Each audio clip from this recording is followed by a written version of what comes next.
Hey, good evening, everybody. My name is Dr. Michael DeTola, and tonight we're going to be talking about a new era in conservative and aesthetic dentistry. And before we get started, two announcements. The first one is I can already tell we're going to run a little late tonight. We're going to go maybe 15 minutes, maybe 20 minutes over. I rehearsed it this morning because I've never done this in a webinar form. I've only done it live, and so if you can't stick around, just know that it's pre-recorded, and anything you might miss at the end you can pick up later. So I apologize for that. I'm going to talk even faster than usual if that's possible. It's just very difficult to squeeze everything I have to say. It's typically a 2.5-hour program. We're going to try to keep it to just over an hour, so 15 or 20 minutes. Second of all, a birthday announcement. Somebody is turning 20 today. No, it's not me. Thank you for that, though. I'm not quite that young. I recently turned 55. And I more recently turned 60. So no, it's not me, it's Emax. Happy birthday, Emax. Emax is 20 years old. What an amazing 20-year run it's going to be. Even when Emax was an infant in the first year or two of its life, I remember the very first Emax crown that I did on one of the managers at Glidewell. It was actually on his wife, and I was stunned, and to that day I'm still stunned by the beauty of this wonderful material. So thanks to Ivoclar for sponsoring tonight's webinar, and thanks to Ivoclar for the R&D department coming up with Emax. It's been a fantastic material, and it's a big part of what we're going to be doing tonight. Okay, so what I'd like to be able to show you is turning prep veneers into no prep veneers. This is something that I am very excited about, the possibility of doing this, because after I went to LBI in 1994, we were working with Empress, and we had to prep a lot more tooth structure away because it was only a third as strong as Emax is. That's one of the great benefits of Emax. And so all of a sudden, we have this new era where we can be much more conservative. I was never a huge fan of no prep veneers, though. I wanted to be. DenMat was like advertising them on the back page of People magazine and Cosmo. They just didn't look great. And finally, we have a way now to make no prep veneers look good. And we can do this by turning prep veneer cases into no prep cases. So here's a patient of mine. And this is Micah. And Micah is a 27-year-old male. This is not the best picture of him. That orange t-shirt's reminiscent of prison. I promise you he's not been in prison, even though you can see a little neck tattoo there. And he's not, but he looks very young. And the reason he looks much younger than 27 is because of that gummy smile. And that's one of the things he hates about his smile. He doesn't like his teeth either. When we look closer at his teeth, you can see he's got kind of a peg lateral for number 7. 10's a little bit bigger, but still weird. We got some diastema. And then primary teeth, his primary cuspids, C and H, are still there. And so we take a little closer look at it, and I was like, oh my God, look at those cuspids are like right behind his centrals. And he said to me, every dentist who's ever looked at that said they've never seen that before. Have you ever seen it before? I was like, I have, but it was on a cobra. It wasn't actually on a human being. So yeah, I'm a little familiar with it. And he said, what can we do? And so we started looking at different treatment plans and what might be available to him. And his lower teeth just had some generalized crowding, cuspids pushed out, little crowding. It was really this top arch that was going to be the most difficult to do. And as I began to realize that there was no way probably to move those cuspids to where they're supposed to be, whether it's going to be with clear aligners or traditional orthodontics. And so I asked him, I said, this is going to sound a little crazy, but what would you think about the possibility of removing those teeth, those two fangs that you have, as you call them? And I sat there waiting for the shock of like, what? And he was like, oh my God, I've been waiting my whole life for a dentist to suggest that. I was like, seriously? He's like, oh yeah, I can't wait to get those out. I hate those teeth. I hate them. I was like, oh, okay. Well, then that's going to make our treatment plan a little bit easier. So how do we turn prep cases into no prep cases? We do it by moving the teeth to the correct position. See, when you move the teeth to the correct position, and then you tilt the maxillary anterior teeth lingually a degree or two, it gives you the room to put Emax veneers that are 0.3 of a millimeter thick. And you can do some amazing things. So instead of what we would have done in the past, for adults who wouldn't accept traditional orthodontics with arch wires and brackets, with clear aligners, they're much more willing to do adult orthodontics. And the great news is you don't have to finish the case with orthodontics when we do this. So we've only got, like Micah, for example, was in clear aligners for about 6.5, 7 months. And then we do all the finishing of the case with our technician at the end, and Cindy is going to make some beautiful veneers that's going to finish the smile. We don't have to do it with the orthodontic. So let's look at his ClinCheck here. We can see his smile, and then over here on the right-hand side, you can see where the software has lined up his teeth. And basically the software has lined up the incisal edges of his teeth like they normally would in a ClinCheck. And then those blue things are the restorations. We can look at it in his face. We can show it to him in his face. We can show him what he would look like after Invisalign or what he would look like after Invisalign and the restorations. So I like where it's proposed to put these restorations to get rid of his gummy smile, but the issue is going to be, you can see that the blue outline are the restorations, but look at the white outline. That's where the gingival margin of his tooth is. And that's not gonna work. We need the gingival margin of his teeth to be the same place as the gingival margin of the restoration. You can't have two different margins in two different places. Obviously on 6 and 11, these are clear because there's no tooth. This is gonna be an implant and then an abutment and an Emax crown on top of that. But we need to go in and make some modifications so that we can move his teeth to the correct position. And what we wanna do is eliminate his gummy smile and give him the smile that we've talked about and that he wants. And so we're gonna look at this and see what we have to do here. So I'll make this a little bigger so we can see what's going on here. And again, these teeth, it's lined up the incisal edges like it was a typical orthodontic case, but it's really not a typical orthodontic case because we want to get rid of his gummy smile.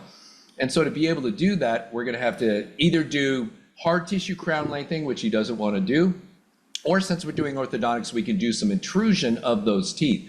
Because when you intrude a tooth back into the alveolus, the gum tissue goes with it. It doesn't just intrude and the clinical crown gets shorter.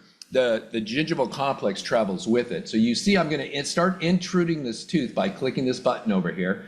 This is in a piece of software called Smile Architect that is free if you're doing Invisalign with patients. And you can see we're moving that tooth up and I'm sliding that tooth back up and there we go. Now the gingival margin of the restoration matches the gingival margin of the tooth. And so we're going to do the same thing on all of his teeth. I'm going to move that central incisor up. I'm going to move this central incisor up.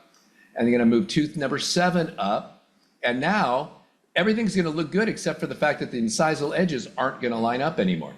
So now we can actually place the restorations where we want to, but if we turn off the restorations, you're going to see that the incisal edges look a little funky. So he's going to go, this is how he's going to finish Invisalign looking like this. So it's a little bit of an ugly duckling stage.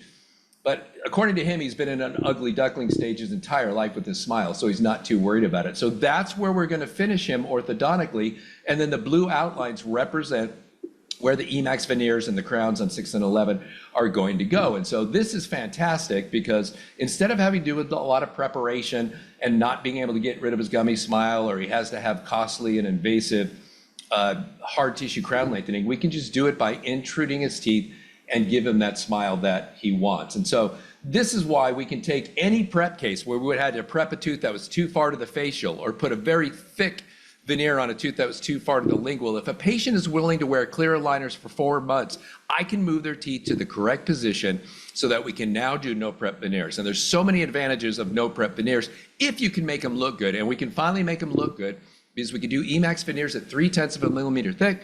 And by putting the teeth in the correct position and tilting them back to the lingual 1.5 degrees, we make room for those so the teeth don't look too bulky, which was the big complaint of no prep veneers traditionally. And so we get around that complaint by being able to do it. So here's our treatment plan. We're going to extract CNH, his 2 primary cuspids, his wisdom teeth, and 6 and 11. So he's going to the oral surgeon and having a real extractorama there, having everything taken out. We want to eliminate his gummy smile. We're going to do that with our clear aligners. We're going to do no prep Emax veneers on 4 and 5, 7 through 10, 12 and 13, or that was the treatment plan anyway. And then implants on 6 and 11 and Emax crowns on 6 and 11. And we're looking about 6 months in Invisalign. So we got his teeth exactly where they were supposed to be. You remember how the incisal edges were kind of all jacked up, but we wanted to get the gingival level the same. The implants have been placed at this point, and now we're going to place the 2 scan bodies on there and scan it. You'll notice that I pack retraction cord around my no prep veneers. Why do I do that? That's kind of atypical to do for no prep veneers. Well, I've made a lot of mistakes over the years with no prep veneers. And tonight what I want to share with you is everything that I learned to not make those mistakes anymore. And one of the mistakes I used to make is not packing cord on a no prep veneer because I was like, oh, it's a no prep, we don't need to do anything. And what would happen was the veneer would end up being just short of the gingiva. Because whether you scan or take a polyvinyl impression for no prep veneers and send to your technician, they can only place the veneer as close to the gingiva as they can. They can't like bump it right up against there. Right where the tooth structure, they can go just a little short of that. And the problem is, a lot of times on patients, you can see where the veneer ends and you can see the tooth underneath it. This is really tragic if you're actually going to, I'm sorry, I'm looking down a little question. Somebody's saying, in my opinion, 6 and 11 could have easily been aligned with traditional orthodontics. Yeah, he had a couple of consults for that over the years, and the orthodontist he talked to didn't think it was possible to move it through that much bone or it would take that much time. So I did go over that with him because I was willing to wait on this. It was when he told me they had tried to do that. And then you'll see another patient a little later on where they tried to pull a cuspid down on her and it wouldn't go either. So yeah, cuspids can be difficult whether it's traditional or not. So when we're trying to make no prep veneers, we want to get some vertical retraction of the tissue while we do the scan or while we do a polyvinyl impression. And that vertical retraction of that tissue we get by putting that cord in. We're going to put a number one, size 1 cord in. It's going to retract the gingival tissue by about 1/2 to maybe 2/3 of a millimeter. And we're going to leave the cord in while we do the scan or while we take the impression. So with the gingiva retracted vertically, now Cindy's going to make it right up to the gingiva level again. But when the cord's out, it's going to be slightly subgingival. So now the gingiva is going to hide where the veneer stops and the tooth starts. So that's important to me to do. And here are the veneers that are in there. He didn't want to do the no prep veneers, mainly for financial concerns, because he's 27. I still have him sitting in the office, and frankly, I can't wait to put him on because it'll look so much better with the no prep veneers on. I think I'm just going to throw it in for free at this point because I want it for the after picture. So here he was when he came in and when we started, and then here he is when we finished. And so maybe, A1 was a little bit light, but look, you can see where these no prep veneers would fit in perfectly. So I'll probably just put those on for free on him just to make the after pictures better. Or you know what I'll do? Maybe I'll just try them in and take another picture and then take them back out. That's what I should have done, is put it in with the try and paste that you'll see a little bit later. So this is what I mean. Like maybe some of you could have talked him into doing the traditional orthodontics and moving the cuspids over. And that would have been fine too. Then you could have just done veneers on those teeth as well. To me, it's more about being able to get rid of the gummy smile and move teeth to an ideal alignment, an ideal position to put those no prep veneers in place. And it's great. They're really fun cases to do. So I want to spend most of tonight talking about the no prep veneer cementation technique that we're going to do. And here's my 3 hard-learned lessons from no prep veneer cementation over the years. Because you'd like to think that it was going to be easy because the prep appointment's so easy. There is no prep appointment. Basically it's pumice the teeth and then take a scan, pack a cord and take a scan, or pack a cord and take an impression. There's no temporary, so that part's much easier as well, which is fantastic.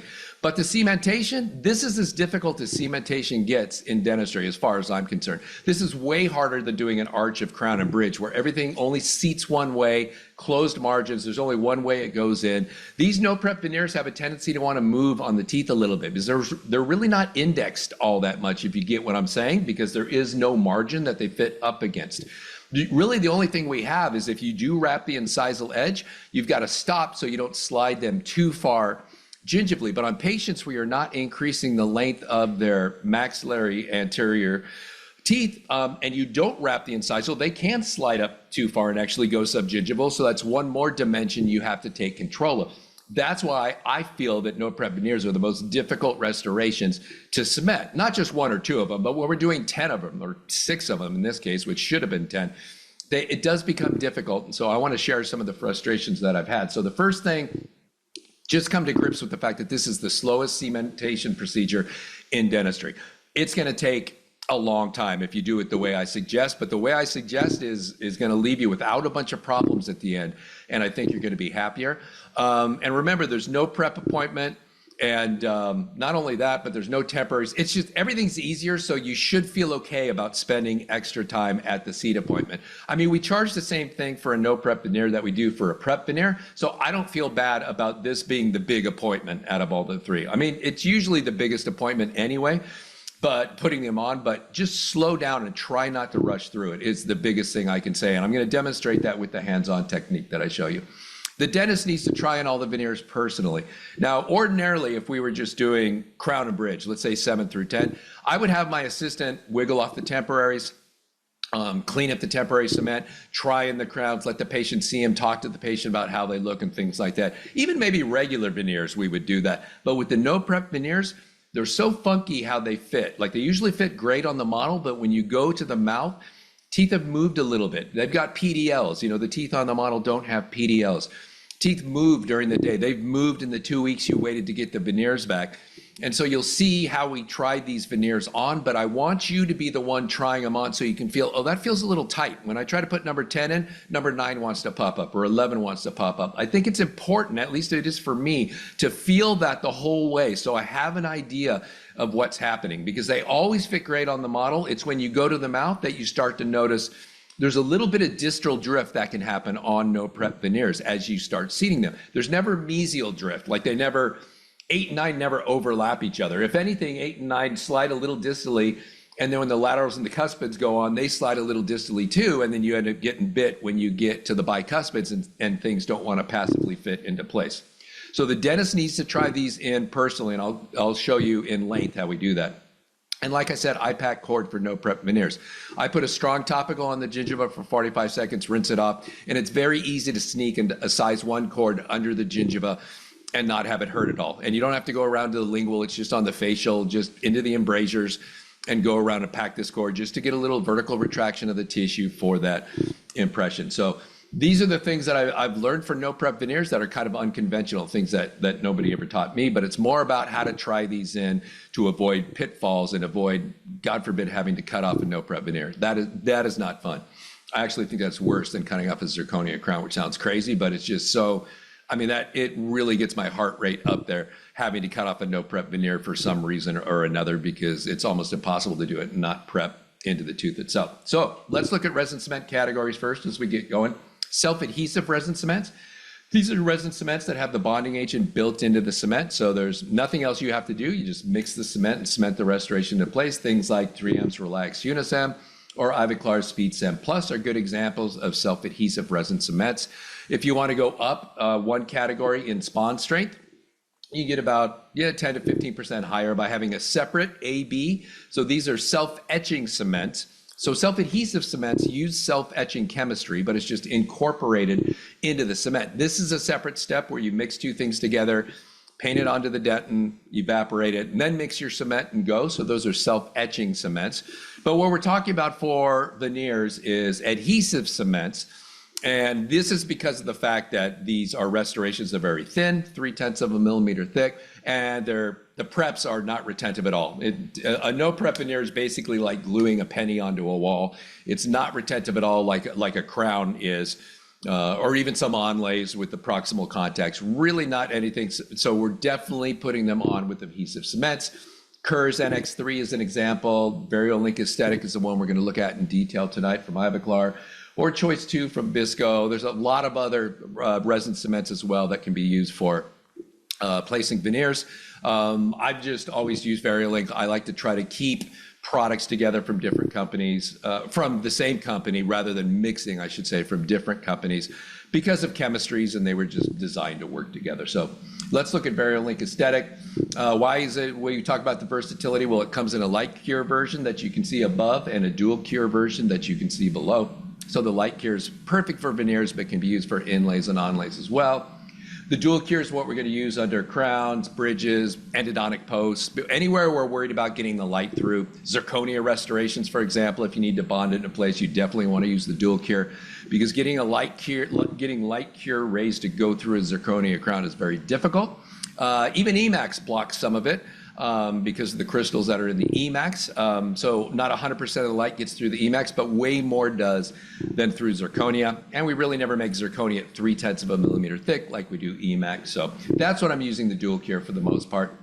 You can see that there's a neutral shade right in the middle, and that's the one we usually start with. I'm going to demonstrate a couple of the other shades in the try-and paste for you today. But when you put no prep veneers in, depending on the color of the underlying tooth, you can get some show through, because these Emax veneers are translucent and they're only 0.3 of a millimeter thick. So we usually start with neutral, but if we need to lighten something up, we can go to the light or the light plus to raise the value. If it looks a little too bright, we can use the warm or the warm plus. And if you have a really dark, maybe an endodontically treated tooth underneath it, there's now a white opaque. which is not translucent. You can't see the black line at all, as you notice underneath that, but it will block out whatever underneath it, but it does take away some of the translucency of the Emax. So we try to stick with the neutral if we can, and then maneuver from there.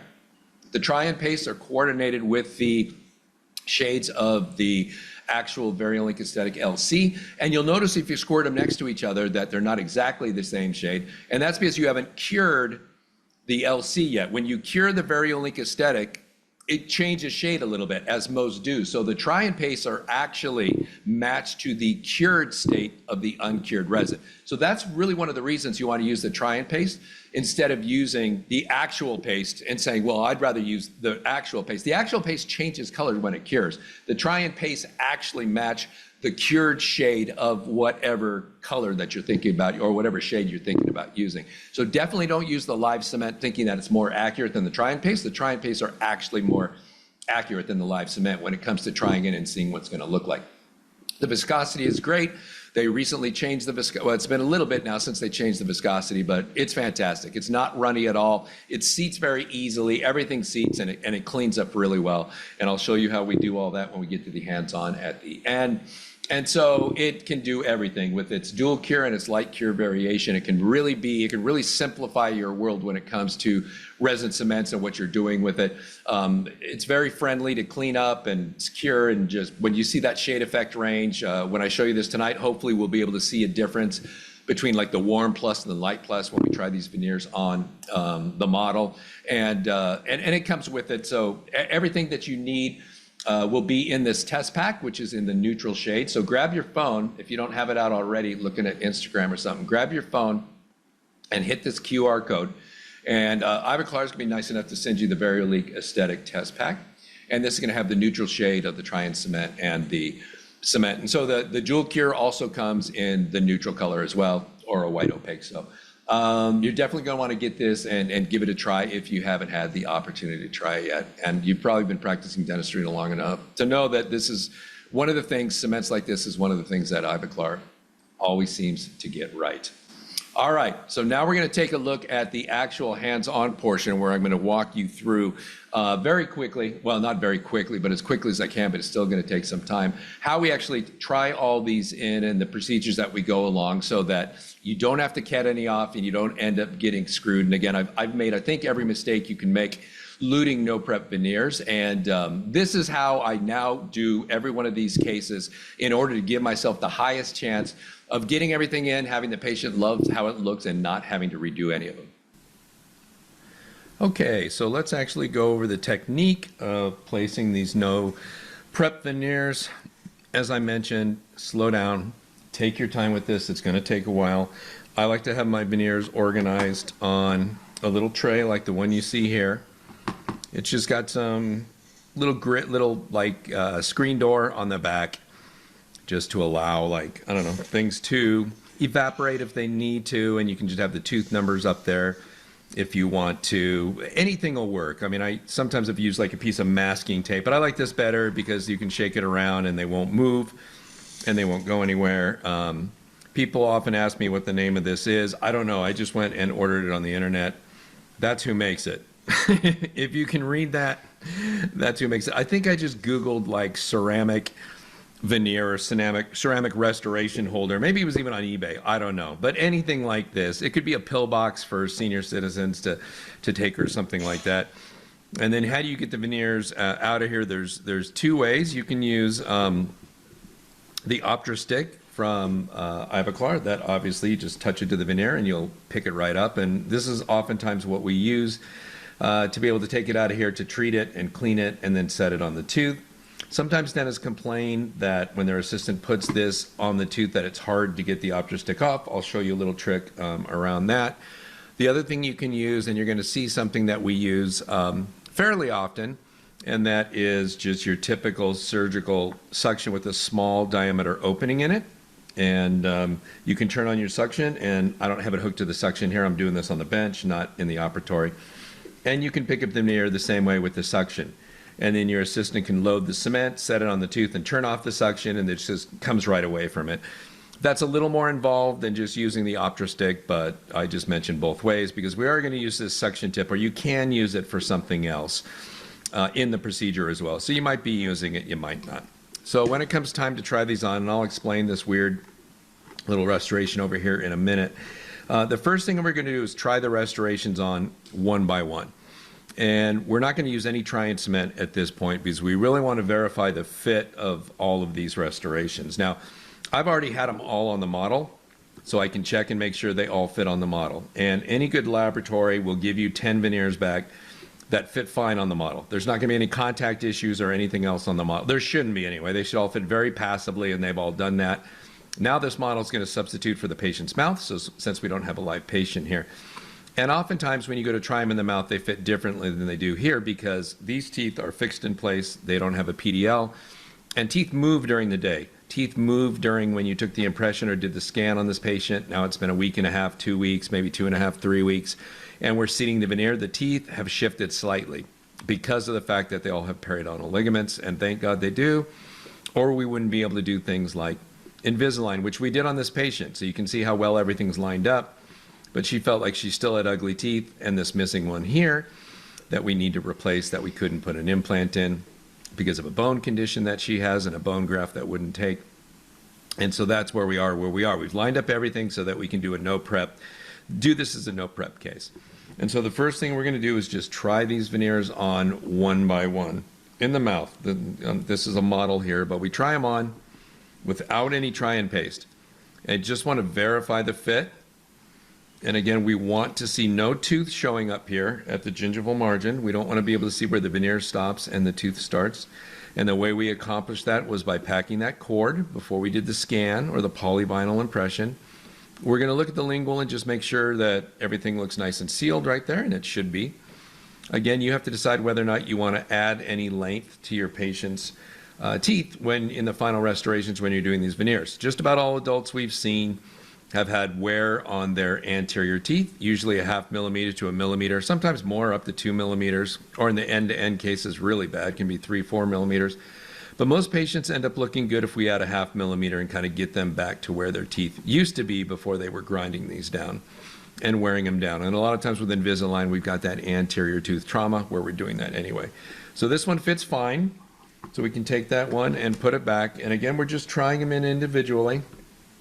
We're not going to try them in as a group yet. Just try it in, make sure it fits. We're just confirming that we've got the right veneer in the right place as well. Again, here, because of this missing cuspid, we had the oral surgeon take this cuspid out because the patient had, again, had to try to have that tooth extruded 2 different times with orthodontics, with regular orthodontics, and it just wouldn't move. It was ankylosed, and so when he took it out, that's when he saw that bone issue that she had, and that's why the graft wouldn't work. So what we're doing here is replacing this cuspid with an Emax. We were doing a veneer anyway on this tooth, so we now have a no prep veneer on the first bicuspid, and then we have our Pontic bonded to it. Could we have done a wing on the lingual of the lateral as well? Yeah, we could have, but I don't feel like that's going to give us that much more strength, and it's going to make it more difficult to seat. This is not something that's recommended by Ivoclar. We're definitely going off the reservation with this. But as you know, if you've been a dentist long enough, sometimes when you're in the trenches, you need some creative ideas. And when we can't do an implant here, I don't want to prep this first bicuspid and this lateral for a fixed bridge. We're doing a no prep veneer anyway, so why not just bond it to the facial like we're doing here? And the patient knows that this is a compromise because the material is not indicated for this, although we don't exactly explain all that. We just say it's a compromise because we can't put the implant and the crown on top of it like we'd like to. Now you might be thinking, well, Mike, if Emax might not be strong enough to do this, why not use zirconia? And you could use zirconia for this, and it would be a stronger 2-tooth restoration, but you would get a weaker bond to the tooth structure underneath it. And so you kind of have to pick your choice. Do you want to have a really high bond strength so this doesn't pop off? Or do you want to have a lower bond strength and have more strength in the restoration itself? So it's a tricky one. We decided to go with Emax because the rest of the restorations are Emax as well, and we want them all to match. So that one fits fine. That was the first bicuspid, so we already just tried that on in the cuspid at the same time. Now we try on the second bicuspid, make sure it fits. And by the way, this is where, and you can see how they just kind of slide back and forth a little bit. You know, this is one of the issues that you deal with no prep veneers, is that they don't have a positive fit like if we were doing a crown or something along those lines. So again, just making sure that it fits, making sure we like how the margin looks, see that everything looks good, and quickly just in the mouth, trying them on all one by one, make sure that we have the fit that we want as individuals. So we know that they individually all fit in the mouth. You shouldn't have any contact issues here. Your contact issues usually come next. It is nice when you wrap the incisal like that because you do have a little bit of a vertical stop. On cases where you don't wrap the incisal and your lab's going to stop the veneer on the just barely wrapping over right at the incisal edge surface, those want to seat too much. You can actually overseat those no prep veneers and slide them accidentally up under the gingiva. So one of the nice parts about wrapping the incisal is that you do have a positive stop. When we try these all in a group, we're going to do it with the try-in cement. But I just like to try these now. I don't even use any water. I just try them in to make sure that I like the fit, that everything looks good. Because it's so easy to mix these up. Mix up first and second bicuspids. You can mix them up on the wrong side, the left and the right, especially when you get to these bicuspids. They definitely kind of have an interchangeable fit to it, even though it's not perfect. Like I flipped over. Okay. So we can see that all of these fit individually, and you would expect them to. And usually your lab will give you some dyes as well that you could try them on the dyes, but really we just want to make sure they fit. But that was trying it in the patient's mouth. So we can see individually they all fit on the teeth in the patient's mouth. So it's next that we go to the try-in section. So we're going to use our try-in cements at this point. And with Variolink Aesthetic, you get a number of try-in cements. In the kit, when you order the original kit, it comes with the neutral, which is the most frequently used one, the try-in cement, and it also comes with the neutral of the live cement. Now you can tell the try-in cements apart from the real cements because they're in the white syringes, and the live cement are in the black syringes. And you don't really have to remember the colors. I just wanted to point out, it says try-in right here, I just wanted to point out they're in different colored syringes. I don't know if I'm the reason why they are, I can't remember, but I know about 25 years ago, we tried in a couple veneers on a patient, and she wanted to go outside and look at them in the light, and she did, and she liked them, and she had them on, you know, went in the bathroom, looked at it under that light, various different lights. But my assistant had accidentally put the neutral shade of the real cement into the veneers, and when the patient went outside, they got cured into place by the world's largest curing light, aka the sun. And it actually sent the cement up where we couldn't take them off. And they were on for years and years and years. And actually, they might still be on at this point. It was just 8 and 9 that we did them on, but we could never like wiggle them off. They were cured even though we hadn't etched or put any bonding agent. So it was a little bit crazy. And she was a friend of mine, and they're still actually on in place. I mean, I haven't talked to her for a couple of years, but I'm sure she would text me if one of them came off. So anyway, they're different colors of syringes to make it a little easier. This aqua color is always the neutral that you're looking for. So it comes in the neutral and then also comes in a variety of shades to make things the value higher or lower. This is the warm. You can see where that says warm. And let's see, then we've got the brown is the warm plus to make it even more yellow. So warm adds a little yellow if you need to. Warm plus adds even more yellow. If you try them into the patient's mouth and you feel like you need to go the other direction and make the value a little higher, you have the light shade of try and paste, and then you have the light plus as well. And if you're really struggling and you're trying to block out a, let's say an endodontically treated tooth, or you just have a really dark stump shade for some reason, there is a white opaque. And with the white opaque, you lose some of the translucency that you usually get with the veneer and these more translucent cements, but sometimes you just got to do what you got to do and block it out. You could also block out tetracycline staining with a pink composite. I'm sure you've seen that technique before. But also in a jam chairside, they do make a white opaque that you can use. And so they've done a very good job of matching all of these try-in cements to the permanent cement. But if you squirt some of the permanent, like this is the neutral try-in cement, and if you squirt some of the neutral permanent cement out, you will notice they aren't exactly the same shade until you cure this. And so really what you have to keep in mind is that the try-in cements are the same shade as the cured versions of these, because these do change color a little bit when you cure it. And that's why it's important not to try it in. Even if you went quickly, you don't want to try it in with the live cement because it's not the final shade, it's going to be after it's cured. That's one of the big reasons for using the try-in cement, is so you can visualize what the cement is going to look like when it's cured underneath the tooth. So let's just, for fun, even though we typically always use the neutral and start with the neutral for teaching purposes, let me take the Warm Plus and let's take the Light Plus. We'll take these two. These are at the far end of that range. And we'll just try in the central incisors, let's say, with a little bit of each of these. Because sometimes what we end up doing on a patient is when we try it in with the neutral, I might, we don't show it to the patient right away. I try them in, and the reason the dentist needs to try them all in, again, is so you can feel the fit. Feel how it feels when they go into place. Because a lot of times when you try them in as one, they all fit individually. When you try them in as a group, you're playing a little bit of whack-a-mole, where you push one down and the one next to it pops up, or the one next to that pops up. And so it really helps to know in your mind what order it puts them in. Sometimes, you might end up putting in the second buy and then the first buy, or the first buy then the second buy, or something along those lines. But we're always going to start with just 8 and 9 when we're permanently putting these in. But when we try them in as a group, we're going to put them all in with the neutral. If it looks like we need to go a little bit lighter, like if it looks like too much of the underlying tooth structure is showing through, since these Emax veneers are typically only 0.3 of a millimeter thick, then we could take our Light and our Light Plus and put it on this central and lateral, and maybe even the cuspid on this side, and leave the neutral over here.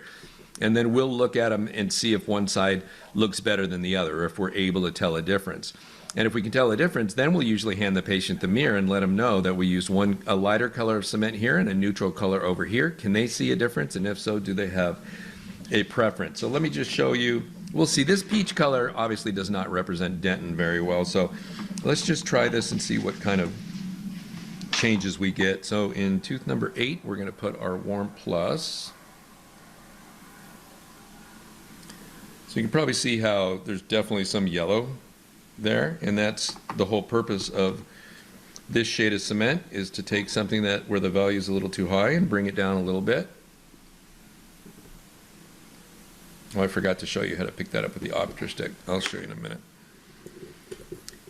And because we don't have any suction here, I'm just going to use a paint brush. These paint brushes, these artist brush you can get on Amazon. This is kind of a thicker one that I use for like initial big cleanup, and then there's a thinner one that you can use. This is a 00, and that other one was a 5/0, like a 50. If you're familiar with fishing hooks, this will all make sense to you. But you can use this lighter one to go interproximally and really just clean things out of the embrasures. What we're looking for is we want to see if we have any black triangles that we need to know about. So we're just cleaning that cement off. And then let me show you how to do this. So your assistant, when they pick up a veneer with the optra stick, they should always pick it up at the incisal edge. So you can see I'm going to grab it right here at the incisal edge. Okay, that's the way you pick it up with an optra stick. And then we're going to put the Light Plus cement in here. Or try-in cement, I should say. Oop. When you squeeze it for the first time, sometimes a lot comes out. Like right there. Okay, this is going to be a little hard to do with 2 hands, but since I have to hold the model with one. But we're going to set this. She's going to just place it on the tooth like she would normally do, like that. And then let's see if that'll stay. I come in with my Optra Sculpt, with the Optra Sculpt pad on the end. So you can see this little pad. You can use it for shaping composite. I use it to hold the veneer down while she pulls the stick off, which I'm going to have to do with my teeth. Sorry. There we go. And then you can push the veneer down to make sure it's seated all the way. You can push it on the incisal edge to make sure it's seated there, push it there. You can have 2, one pushing here and one pushing on the incisal edge. But usually when you wrap the incisal edge like we did on these, it's pretty obvious to make sure it's seated all the way. So again, we're just taking the excess off, and I hope you can tell the difference in how white that cement is versus the Warm Plus. So the Light Plus, obviously, we're trying to raise the value if we felt that it wasn't light enough for the patient, or we were seeing too much of the tooth show through, not enough to necessitate using the white opaque. Okay, so I can definitely see a difference here. Hopefully that's coming through the camera. that you can see the difference between the lower value, how it's darker here and lighter here. And again, we're not talking making 5 shade changes or anything like that when we do something like this. We're just talking about dialing in a little bit at the end. And again, all the veneers are going to match. But if you talk to a patient maybe out of a B1 and you look at it and you go, ooh, that doesn't look as light as I thought it was going to be. The light plus or even the white opaque is a great way to kind of lighten it up. So you can see how this one's lighter than that one. So if we did 2 other veneers over here with the lighter and 2 over here with the darker, we could ask the patient, which one do you like? You know, this one, you know, cools it off a little bit, makes it not so bright. This one is neutral, or this one makes it a little brighter. And at this point, you can kind of get the patient's input on that. And again, these Tri-and cements are matched to what the final shade of the cure cement is going to look like. So that's great. So then we're trying all these in together with the Tri-and cement. And again, we want to make sure that we use the brush to clean up all the excess Tri-and cement. And as we're pushing them down, we're noticing if other veneers come up or down as they go in, because we want to make sure that we're not having any issues, any kind of issues with fit in between these because of the PDL and the way the teeth can move and have possibly moved since we took the scan. So now we try them all in together. Of course, they're going to fit on this model fine because they always fit on the model. It's the patient's teeth that have moved. All it has to move is like, you know, 60 microns in one direction to kind of throw the fit off. And so we're trying them in just to get a feel for this. And we're really not going to deal with the contacts until we actually put them in for live. But so we tried them in once individually. Now we try them in as a group, a set, all of them together with the Tri-and paste. And we just want to make sure that we clean any excess off. And this is where we can use our surgical suction tip. And we can go in and just suck it all off here. I guess I could do it manually, try to suck through it, but I don't have it hooked up to a suction. But you can just take off, if you don't want to use the paintbrush, use this suction tip to do it. This is something we used to avoid when we were doing prep veneers because we always had a margin where we didn't want to suck the cement out of the margin. You know, when we prepped the chamfer margin back when we were doing Empress veneers.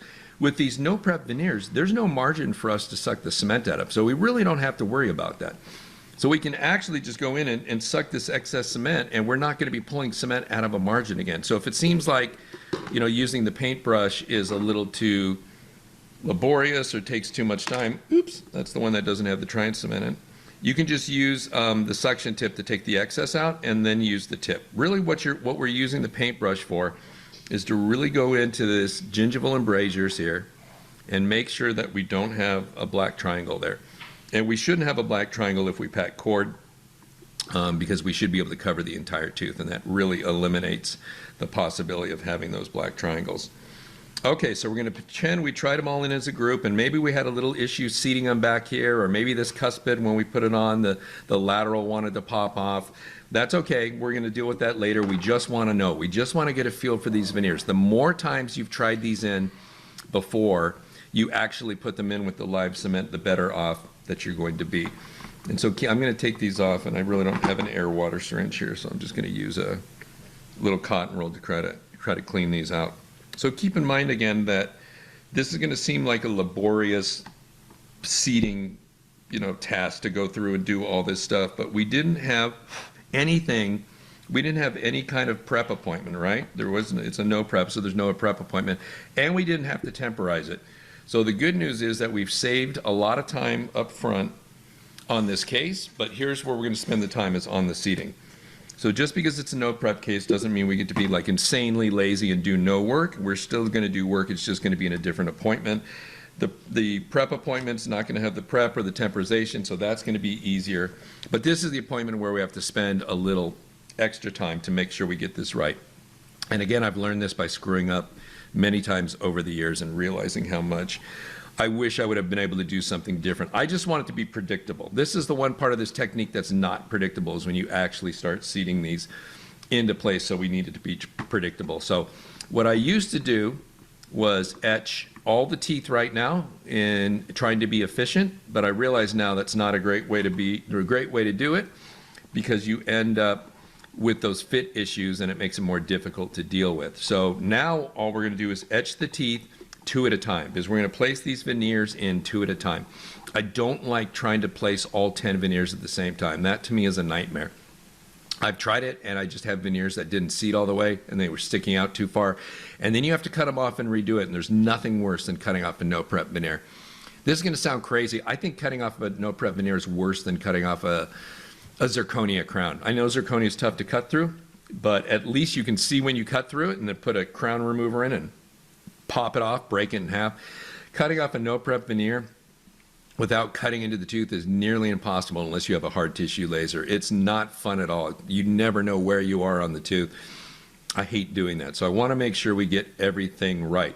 So we're going to take my assistant's going to take these restorations into the laboratory. The first thing she's going to do is just use an air water syringe to clean this water soluble tri-and cement out of it. So it absolutely is water soluble, which is why I could just use a little water right now and clean it off. She's going to do it with an air water syringe. We're going to assume that the veneers have come in contact with saliva and have been contaminated. So this is a lesson that we all learned with zirconia about salivary contamination. Now on a zirconia restoration, you can sandblast it instead of using IvoClean if you want. Do not sandblast Emax. You will cut right through it, especially restorations these thin. Do not sandblast Emax. So we're definitely using IvoClean here. So we shake it up till all the little purple streaks are gone. And then we're going to put it inside the restoration, just a drop or two to cover all the inside of the restoration where it might have come in contact with saliva. Leave it for 20 seconds and rinse it out and dry it off. And then next we have to put our ceramic primer here. This is going to be Monobond Plus. And we're going to take the Monobond Plus and we're going to put a drop or two inside of each of the restorations. And this is going to be our bonding agent that is going to connect our Emax to our resin cement. And so this is our ceramic primer, our ceramic silane, whatever you want to call it. And we're going to leave that on for 60 seconds inside the restoration and then air evaporate it. Just blow some air on it and get it all out of there. And at that point, you're ready to go. You could use acid etch if you wanted to clean the inside of the restorations. That actually works. You'd never do this on zirconia. Of course, if you remember the rules of zirconia, this contaminates the zirconia, phosphoric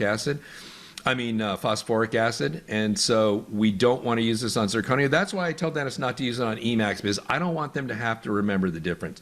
It's just easier to tell a dentist, always use IvoClean, always use Monobond Plus. And the reason I make that recommendation is just so there's one less thing for you and your staff to remember, because this all gets kind of confusing with zirconia and Emax. I'm trying to simplify it for you and make it easier. So I don't want you to have to remember now, which one was it? Can we use the etch on? But you could use phosphoric acid on the inside of Emax and then use the Monobond Plus.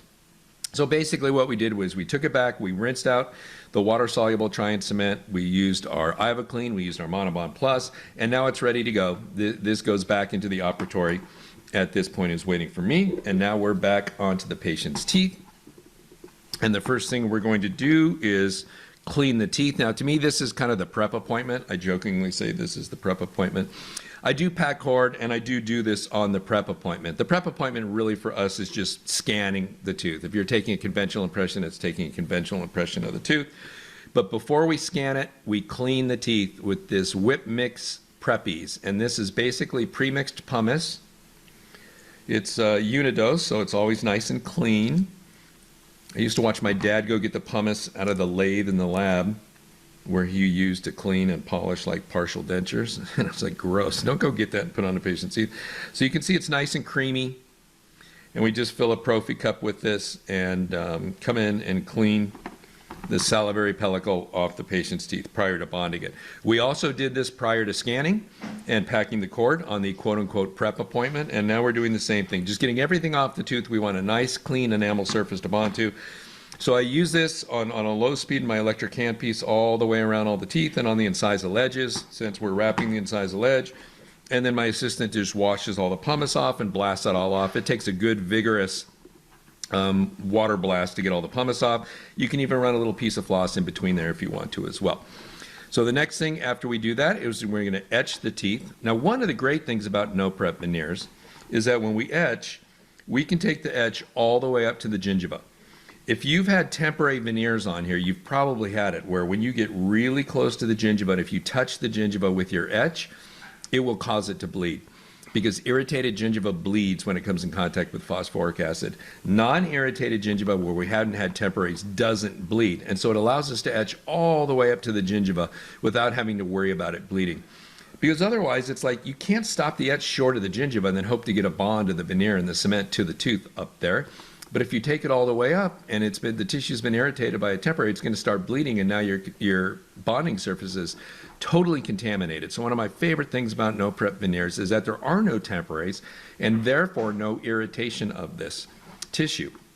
So first thing we're going to do is etch 8 and 9. We're always just going to put 8 and 9 on first, because this makes or breaks the whole case basically is with 8 or 9. So we're going to etch, rinse it all off. Then we're going to put our bonding agent on, and we're going to be using Adhesive Universal, here we go, in the Viva pen.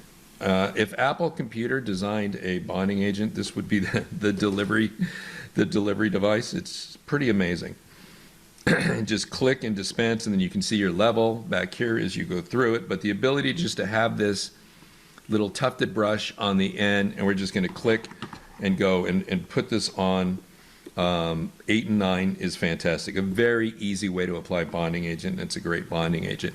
Now, one of the things you have to do, whether you're applying this to dentin or enamel, is to scrub it for 20 seconds with this brush. And trust me, Ivoclar's done so many tests on this to see that scrubbing for 20 seconds absolutely increases the bond strength. If you're ever out in upstate New York and you want to take a tour at Ivoclar, they'll be more than happy to let you perform this test on your own on their Instron machine and break some bonded samples. So you can see that scrubbing it for 20 seconds really works. Now, the scrubbing for 20 seconds really helps get it into the dentinal tubules, and you're saying, well, Mike, this is all enamel. These are no prep veneers. I know. I still want you to scrub it for 20 seconds just so you don't forget to do it on the dentin. Again, I don't want you to have to try to remember, do I scrub it on the dentin and the enamel? Just always scrub it for 20 seconds. And their instructions don't differentiate between the two anyway. So scrub it for 20 seconds, and then you can air thin it. We want to avoid any pooling. And we're going to air thin it using a Esthetic warm tooth dryer. I don't know if you guys have seen one of these before. This is the Esthetic warm tooth dryer. All it is a little venturi on the inside, like a little tornado that warms the air up as it comes out. And it goes on your standard 4-hole handpiece hose, but I want this on a hose that's never had a handpiece run on it before, because what we don't want to do at this point is contaminate our bonding surface with water, or even worse, oil. Oil's a killer here.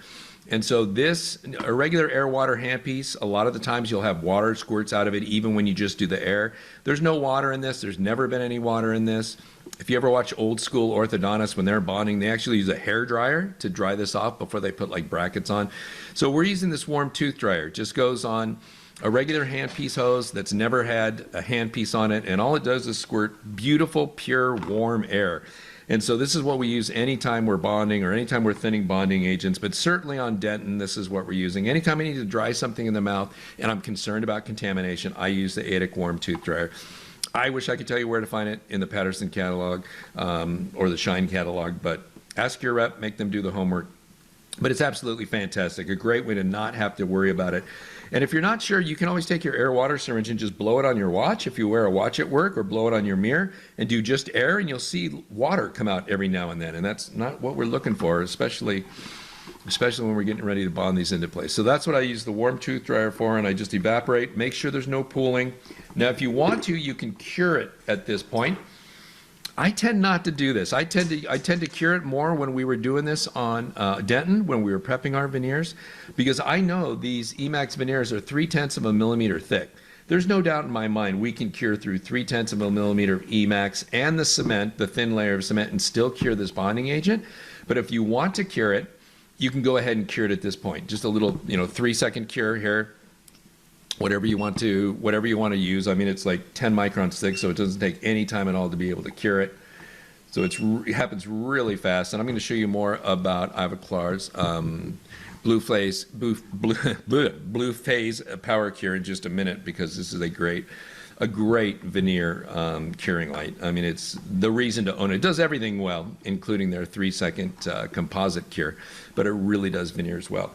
So we're just going to cure here. I'm not putting any strips, mylar strips, in between here, because those are going to affect the fit of the veneers itself. I know that if all I have is bonding agent stuck between these teeth, I can get it out with a little strip. The strips that I use, you can use any hand strip you want. I just happen to use these magic strips from Strauss Diamond, and these don't have any abrasive on the sides. It just has a serrated strip down here on the bottom. These are the strips we use for IPR when we're doing our clear aligner therapy. And so I like having this handle to be able to grab onto. I mean, you could unscrew it and just use it like this if you wanted to, but you can always get through bonding agent in between teeth. You don't need to worry about putting Mylar strips there. It's not going to happen. You have to have a big chunk of cement to make it difficult to saw through there. Okay, so we etched, we rinsed, we placed our adhesive, we scrubbed it for 20 seconds. We hit it with our curing light for 3 seconds if you want to, but you don't have to. And now we're going to load up our veneers. And again, the same way, we're going to pick up our veneer on tooth number 8. And I'll just put this in with the neutral cement, since that's what we usually use. And you can see if you get a little of that cement stuck to the front of that it'll fall off the opter stick. Let me slide down a little bit. Of course, my assistant is usually doing this for me, loading 8 and 9. And we place it on. She places it on. And then with the stick still on there is where I take my Optrosculpt instrument and push it down against the tooth. I always want to see excess cement come out. I like that. I like seeing excess cement come out. Because one of the only times I've had to cut off no prep veneers before is when excess didn't come out. And in my mind, I was thinking I should probably lift that off and put more cement right on the tooth and set the veneer back down onto it again. And I didn't. And we ended up having a void underneath there, which optically looked different to the eye. And we had to cut it off. And I hated every minute of it. So there we have our excess cement on there. Before we clean this up though, I don't want to move it. Once I have it in place where I really like where it is, I've pushed it down into place, everything looks good in terms of positioning. I want to give this a little spot cure. And this is one of the great things about the Blue Face is the tips that are interchangeable. So we're going to take off our cure tip and we're going to put on our 2mm tip. And 2mm is pretty tiny, and this is just absolutely perfect. This tip was made for this technique, and so we can come in now and go right in the center of the tooth, and literally just right in the center of the tooth, and don't have to worry about any other curing, and just hit it. That was a little more time than I wanted. I usually just do it for 1 second and just hit that. So now we have spot tacked this veneer into place.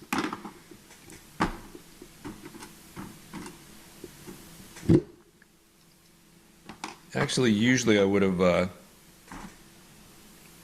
put number 9 on first. You should put 8 and 9 on together before you do what I just did.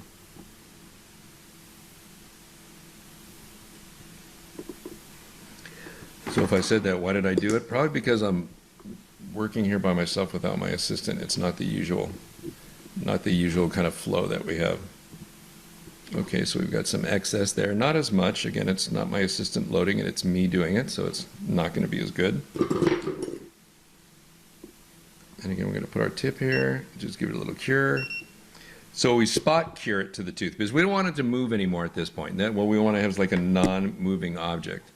And then we're able to go in and start to clean up the excess cement. If I cured it a little longer than I needed to, like that 3-second cure, then we can just use an Explorer to clean out that cement. And when it's still in its gel state, it'll come off in a piece like that, and it cuts really clean.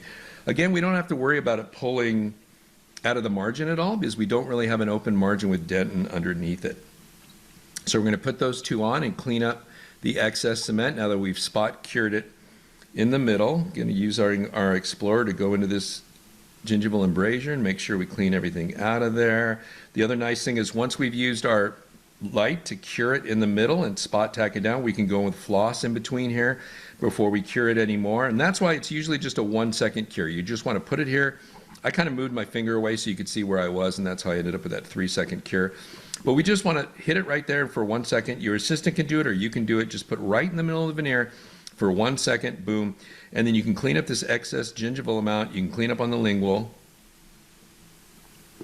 And then you can take a piece of floss and go in between here without worrying about pulling the veneers off, because we already spot tacked it down in the middle.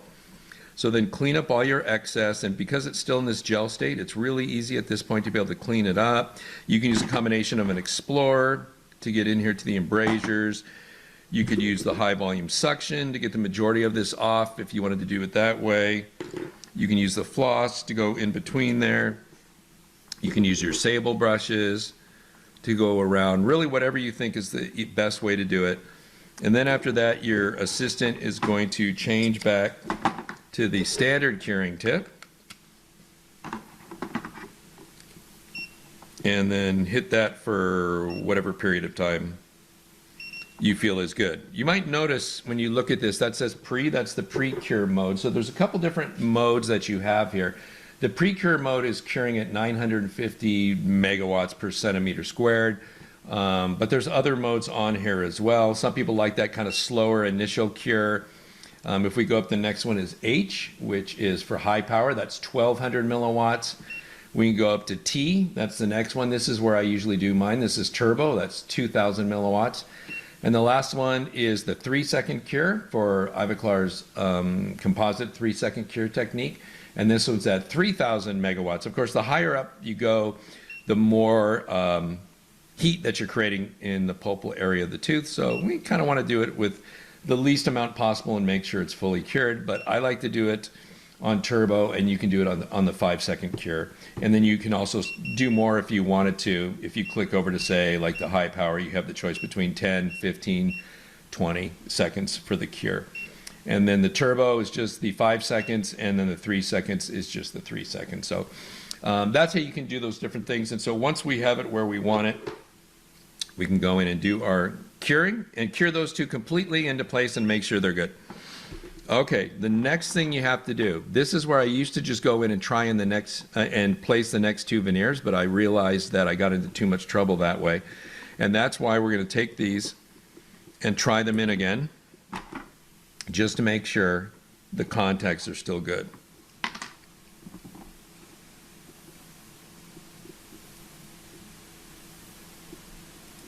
And again, this is very messy, so I haven't even seen if I've cleaned up all the cement. I'm just trying to illustrate for you.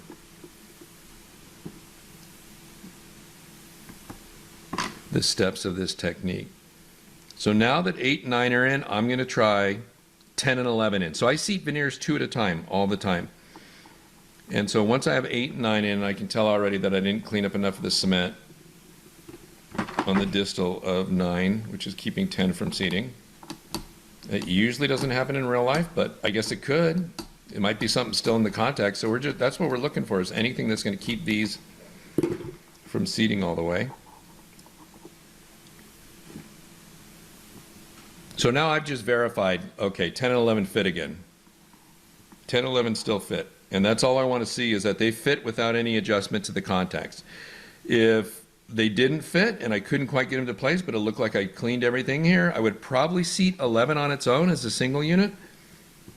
Since it's passively fitting, obviously, since there's no other veneers around it, and then I would make any adjustments to the mesial and distal contact of 10 if I needed to get it to sit passively. But if they both sit passively at this point, 10 and 11, then I know I'm good. So I'll put them back. I'm not worried about salivary contamination here because we've already cleaned all these teeth with pumice. We've got our Optragate in, holding the patient's lips away. It's not like when we tried it in the beginning and there was saliva all over the teeth. Now we're all cleaned up. So now that I know 10 and 11 fit passively, then we'll go in and etch 10 and 11 and leave that. Since we're etching on enamel, we only need 10 seconds of etch, and then we rinse that off. We blow it dry. We see that amazing frosty look on all that enamel, which we absolutely love, of course. And then we're going to take our adhesive and again place our bonding agent on 10 and 11, give it another little click when we see it start to dry out, and agitate it for 20 seconds. You can pretend that's 20 seconds.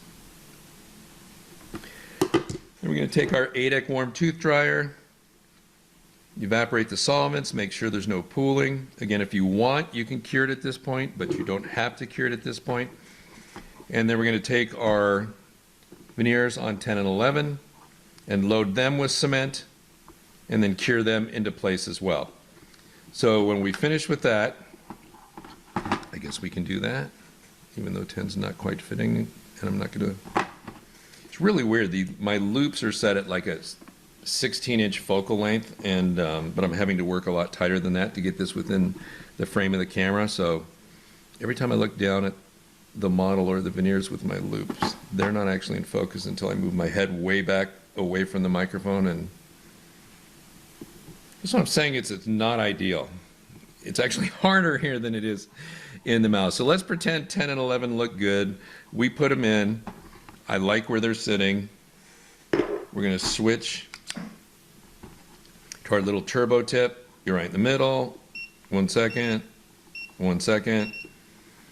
And again, we're going to clean up our excess. We could use the surgical suction. Or in this case, we could use our sable brush, clean up all the excess. Run a little floss in between the teeth, which we can't do here because it's a model. Get all cleaned up and looking nice. And then switch our tip back again and do our full cure. If I hadn't clicked that the wrong direction, there we go. Cured from the incisal 2, you guys know how to cure. And now again, the last 2, and this is usually where things start potentially getting a little tricky. Without any cement, we're going to try on our 2 bicuspids again. I know this seems laborious, but I've done so many of these cases and screwed them up so many times and gotten into trouble that this is the one way I finally figured out to be able to do it and not get into any trouble. So we try both of those in. Make sure they both seat like we want them to seat, and they're seating pretty good. If they're not seating together, and this happens a lot of the times we're just cheating as we move back, and everything's like sliding a little bit distally on the tooth. Then we get here, and these 2 won't go in. Same thing I mentioned before. When that happens, I'll put the second bicuspid in by itself because there's no reason it won't fit. There's nothing on the first bi or the molar. So we'll put this in, clean it all up, and then we'll try this one in as a single unit and see where it's hanging up. Is it on the mesial or the distal? And then we'll make any adjustments to the Emax using some diamonds that I'll show you in a minute. They're the same diamonds that we used to finish the case. So if those look good, then we etch here. 10 seconds, 15 seconds, whatever you want to do on enamel, rinse it off, adhese, scrub for 20 seconds, evaporate, load these 2 with, in this case, the neutral cement, place them both, spot cure, spot tack in the middle for 1 second, clean up around all the edges, floss in between, and then final cure on those. And then those are done, and then we're going over to the other side and doing the same thing. So over here, we're trying in our lateral incisor again, making sure that this one is a good fit. And of course, we've got our cuspid that has another tooth attached to it. And again, I have some excess cement there. Actually, I have it all over that. I also can't turn on my light on my loops, which is super annoying because it'll blow out the camera picture even worse. Let's see if we can get that to fit a little better. And again, here is our non-Ivoclar authorized reverse Maryland bridge, I guess, because it's on the facial, not the lingual. So I'll call it a reverse Maryland bridge. And that all seems to fit the way it did in the beginning. And so we'll take those off and etch 10 to 15 seconds on the lateral and the first bi. Rinse it off, scrub adhese for 20 seconds. ADEC warm tooth dryer to evaporate on those. Load both these units with the neutral cement. Place them in place. Use our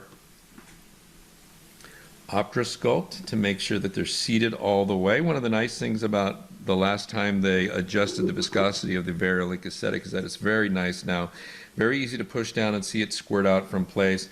And remember, all these cements are just basically thinned out light cure composite. So if you were in a jam, if you ran out of Variolink Aesthetic in the middle of a veneer procedure, you could go get some Tetric or another composite and gently push it down into place. That's really all these are, light cured composites. And that's why we use these for veneers. We're not afraid of light cure composites changing colors over time like dual cures might. And so that's why we always use light cures for veneers. And these really have just had the viscosity adjusted to make them easier to seat the restorations. And also the stiffer a composite, the more of a chance, at least in the Empress days, you could fracture it. It is pretty tough to fracture Emax. Even if you loaded this with regular composite and pushed it down, you would not fracture it. You just need to make sure that you get it down all the way. So again, using that stick to push down on the incisal to make sure it's seated all the way, and then pushing down here. You can hold it down if you wanted to while your assistant comes in with that tiny tip. Let's see if I have enough hands to do this. So she could cure it more towards the incisal, and you could hold it down on the gingival half of the facial if you wanted to while she does her 1 second cure. If you feel like it needs to be held in place to be stabilized, that's fine to do. And so once we've spot cured that in place for 1 second, then we come in with whatever you want to use. Could be your surgical suction tip, could be your artist brushes. Clean up around the edges, go between floss, make sure there's not cement stuck in the contact before we cure it. Then come in and do our final 20-second cure on that. And then we just have one more to try in, which is the second premolar. And we're going to try that in by itself, make sure it fits without any contact issues of any kind. And if it doesn't have any contact issues, then we go through the same bonding step. So really wanted to show you is how we break that down and go a lot slower when we're putting these on. These are the hardest restorations to seat, no prep veneers. I truly believe that. I'd rather seat a full arch of crown and bridge where we've got a nice prep and the crown just slides down over it. There's only one way it can go. I mean, my assistant could mix up the cement, put those on, and not have any problem with it. This is a lot more technique sensitive because of the way the veneers can move mesiodistally on the tooth themselves, the way the teeth have shifted just a little bit from the 2 weeks when we took the impression or made the scan. That all can lead to things. And since they don't really have only one way they can go in, they can slide around and move around. That's why you as the dentist need to try it in. Feel it yourself, feel where one's tight and another one doesn't feel tight. That's why we need to try them in one at a time. Then as a group with try and cement. And even then when we put them in permanently, we do them 2 at a time. And after we clean these up, we try these in again because I used to not do that. And then I'd get the live cement in there and I couldn't get them down because I'd have contact issues. And now you're taking off the veneers and you have to clean all the live cement off the tooth and hope it doesn't cure. It's just a hassle. So this way that I showed you, this slower, methodical way of doing it leads to the best results for me. Absolutely. And the way I justify it in my mind is that the prep appointment is non-existent. We don't have to temporize. We've saved so much time up front that this appointment, I don't feel bad about taking longer because we're still charging the same amount as a prep case, but I don't have to do any prepping or temporization. So I'm fine spending more time on this appointment, going through it very slowly and being able to do it that way. This is the Variolink Aesthetic Dual Cure. I just wanted you to be able to see this syringe. I brought it along. You can always tell the difference between this and this. I mean, obviously this is the LC, the light cure, but you can tell it's the Dual Cure because it's got a base and a catalyst, and as you squeeze it out, it mixes on its way out. So if I was going to do this in zirconia for some reason, these 2 units, if I was going to do this in zirconia, I would definitely use the Dual Cure Variolink Aesthetic underneath this. Zirconia, it's very difficult to get light cure units through. Emax is definitely more difficult than enamel, but definitely easier than zirconia. So if you have a reason to be doing zirconia veneers or crowns in the anterior and you're looking to use Variolink Aesthetic, go with the Dual Cure where you don't have to worry about light getting through the restoration for it to be able to cure. So if you chose to do this little reverse Maryland bridge with zirconia, you would definitely want to use the Variolink Aesthetic. You would have a stronger restoration, but you would have a weaker bond to the tooth. So again, it's just one of those things where you kind of have to make a game time decision which way you want to go. Also mentioned that I pack cord on all these cases, and I pack an Ultra Pack 1 cord from Ultradent. Usually my 2-cord technique for crown and bridge, my top cord has epinephrine in it. So it would be a 2E cord with the E standing for epinephrine. This is a 1 cord. It's a plain cord, doesn't have any epinephrine in it because we're not taking this out prior to taking an impression like in the 2 cord. We're packing this in around the sulcus and leaving it in during the scan to get that vertical retraction of the tissue so Cindy can place my margin just slightly subgingival by the time the gingiva recovers when we go to seat the restorations so that the patient can never see the end of the veneer and the beginning of the tooth. The last thing I wanted to show you is if in fact you finish these and you feel like you need to get some cement off of there, I have some burrs that I like. These are the margin burrs from a company called EOCA, which is the Aesthetic Orthodontic Company of America. So if you're doing Invisalign, you're probably familiar with this company. If you're not, you probably don't know them. But they make some amazing burrs. Some of them are designed for margins, some are designed for like IPR, but you can see how tiny these are. If you need to go around a margin like that, actually it's really hard to see. Let's see if I can get the focus. Look at that, 3 different grits. a fine, a super fine, and then like a polish from blue to red to yellow.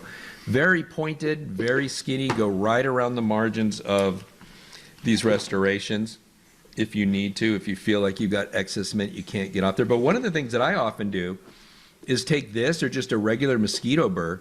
It's amazing. If you just put this in a handpiece and don't even step on the rheostat and just use it almost like a scalpel to clean around the margins, you'll be surprised how much set cement you can get off without ever having to step on the rheostat and possibly scratching the restorations itself. So those are the margin burrs from EOCA, which I find really helpful in cases like this. Even if I don't step on the rheostat, just using them to clean around the margins.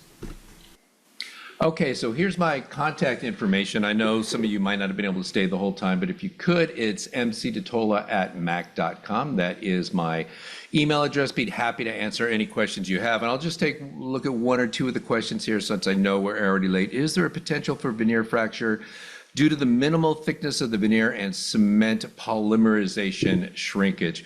I haven't seen it. Now, if we were doing Empress is 110 megapascals of flexural strength. Well, we never do Empress at 0.3 of a millimeter, but if we did and had that shrinkage underneath it, we might see some cracking there. But with the 400 megapascal flexural strength of Emax, I'm not seeing that, and I'm not seeing Emax veneers chip either, which is fantastic, because I definitely saw my fair share of Empress veneers chip either usually at the incisal edge or something along that line with the patient was going out, not wearing a night guard at night and going out into protrusive movements while they sleep. So I can see that definitely happen. Regarding getting the etch all the way to the gum line, do you ever pack cord at cementation? Well, when I used to prep veneers, I would because I wanted to keep the sulcular fluid away from the dentin at the margin. And famously, I once bonded a veneer into place with the retraction cord, and the veneer cement got onto the retraction cord, and so it got bonded into place as well. Unfortunately, it was a black retraction cord, and this was while I was at LVI, while I was in that first graduating class there. The patient I brought there, it's happened on.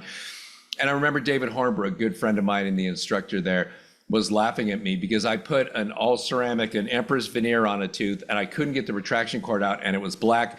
And he said, "Congratulations, Mike, you're the first dentist to do an Empress veneer that's got a black margin on it like a PFM would have, like basically a gray metal margin."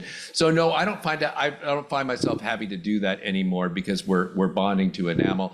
And again, we really don't see a lot of sulcular fluid because the tissue's not being irritated from the temporary. So that's something I think that's really helpful. One last one. The increasing in the thickness, does it cause periodontal problems? Oh, I guess he's asking, or she, actually it says Mr., so I guess it's he, is asking if the thickness of the no prep veneer at the cervical margin causes periodontal problems.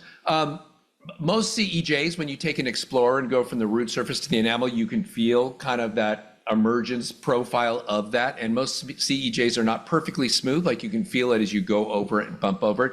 So yes, it is getting a little bit thicker with a no prep veneer, but honestly, I don't worry about it too much, especially on anterior teeth, because if people are only going to brush 8 teeth, it's going to be these 8 front teeth, and I just haven't seen inflammation happen as a result of that. And again, even though we're retracting the tissue a little bit with that cord and then it bounces back, we're still just barely getting under the tissue. So we have a little bit of a speed bump there, and that's one of the prices that you pay for not going in and prepping that tooth. You could prep that tooth if you wanted to in the gingival margin, but I find the patient acceptance is really high when I tell them that if they let me move their teeth orthodontically with clear aligners for 4 months to get their teeth into the right position, we don't have to prep their teeth at all.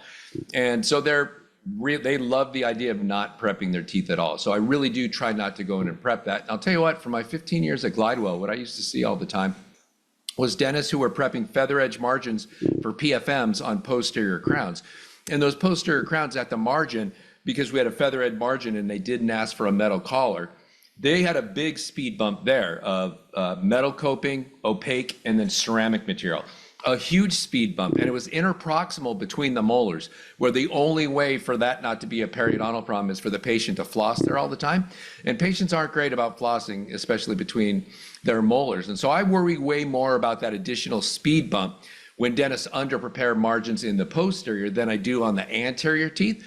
where they tend to be a little more self-cleaning. And yeah, so I'm not even afraid on somebody who's had perio surgery before to do these no prep veneers with that little thicker margin there. But we're certainly doing everything we can not to leave any excess cement on the facial or anything like that. So thank you guys. Thanks to Ivoclar. Thanks to Viva Learning. I want to thank you guys for sticking around a little bit later than you may have had to. And if you have any questions, email me at mcdotola@mac.com. So I want to thank you for your time and your continued commitment to quality dentistry.